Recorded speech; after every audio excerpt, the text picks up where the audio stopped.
আশা করি সবাই ভালোই আছো। আর জয় ঝাড়খণ্ড। আর এইটা আজকে ঝাড়খণ্ডের ফেমাস শাক, কোরল শাক বানাতেছি। আর এটা কাটি করে এটা ধোয়া হয়ে গেছে, বাছা হয়ে গেছে। আর এটা এখন কাটবো, আর তারপরে কাটবার পরে তোমরাকে আমি দেখাচ্ছি, ঠিক আছে? এ দেখো বন্ধুরা, এখন আমি এই শাকগুলোকে কাটছি। কাটা হয়ে গেছে, একটুকুই আছে।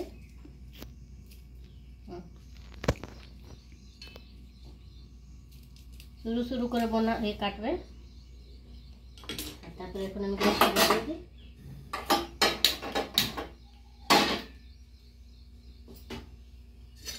আর এখানে আমি রসুন ছিঁচিয়েছি। শাকে রসুন দিলে গন্ধটা ভালো আসে। আর এটা শুকনো লঙ্কা।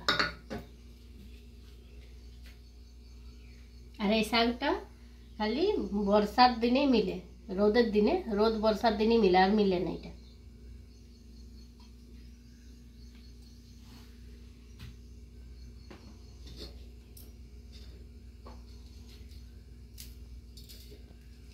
ধোয়া উঠতে দাও, গরম হোক।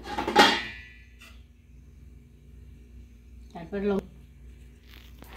আর এই শাকটা খেতে অনেক ভালো। এটা আমাদের কোথায় মিলে জানি না, ঝাড়খণ্ডে মিলেই। আর ঝাড়খণ্ডে এটা অনেক পছন্দ করে শাকটা খেতে। আমরা তো অনেক পছন্দ করি, দেহাতি মানুষ, কেন কি এই শাকটা অনেক ভালো। এটাই কোনো না সার না কিছু গোবর কিছু দেওয়া নেই।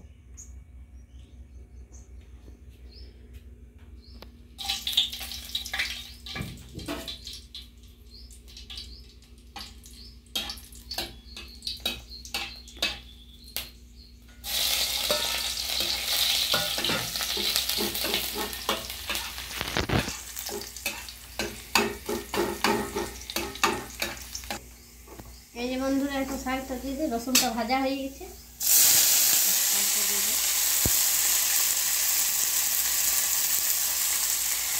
এই শাকটাকে আগে সিদ্ধ করতে নাই, এই শাকটাকে ডাইরেক্ট দিতে হয়ে নি।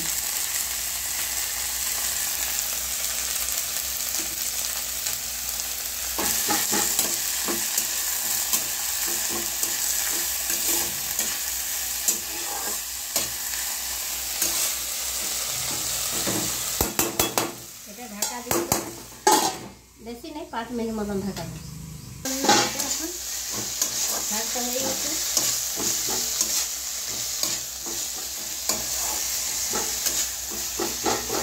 বেশি হয়ে নেই, একটু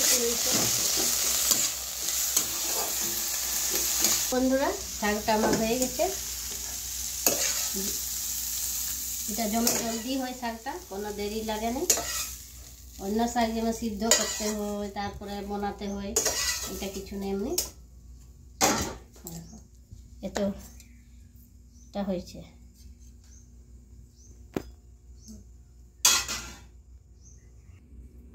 এই দেখো বন্ধুরা, শাকটা ভাজা হয়ে গেছে। আর এই শাকটাকে খেতে পান্তা ভাতের সাথে খেতে অনেকেই ভালো লাগে। আর গরমের দিনে রোদ দেয় না অনেক, তো পান্তা ভাতটা খেতে ভালো লাগে। আর তোমরা কি যদি এই রেসিপিটা ভালো লাগিছে, তো আমার চ্যানেলকে সাবস্ক্রাইব করবে, কমেন্ট করবে, শেয়ার করবে। আর আমার অনেক ভালোবাসা দিবে। আমার চ্যানেলটার নাম হচ্ছে ঋতু সিক্রেট। আর জয় ঝাড়খণ্ড।